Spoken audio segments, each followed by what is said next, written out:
Now, I call this cruel Zionism because they involved recruiting decent local Jews, indoctrinating them into Zionism, and getting them to act as spies against the country. Israel was not established in order to make Jews insecure and unsafe in the countries in which they lived. The most famous case of an Israeli false flag operation occurred in Cairo in 1954. Right. This is known as the Lavon affair because Pinchas Lavon was the Minister of Defense at the time.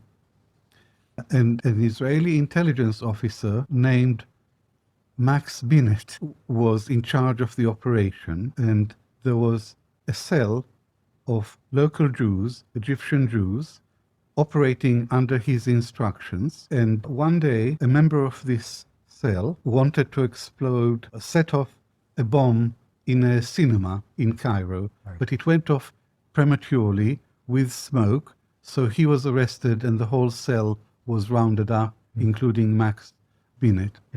But the operation backfired, and Max Binet is the same officer who had been responsible for the bombs in Baghdad, and he committed suicide in prison in Cairo after he had heard that the Iraqi government asked for his extradition. So there is a link between the two operations. They're separated operations, but they were both part of a pattern of false flag operation. And Pinchas Lavon, who denied that he had given the order to activate the ring in Cairo, said in evidence to an Israeli commission of inquiry that these false flag operations, they were stupid and inhuman. And it all started in Baghdad in 1950. Now, I call both operations cruel Zionism because they involved recruiting decent local Jews, indoctrinating them into Zionism, and getting them to act as spies against the country,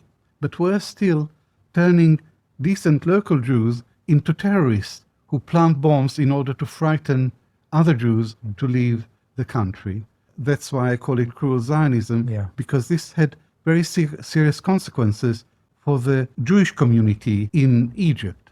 It's not just that it backfired and it failed, and it didn't achieve any of its objectives, but there was a Jewish community in Egypt, and now Egyptians started to question their loyalty to the country.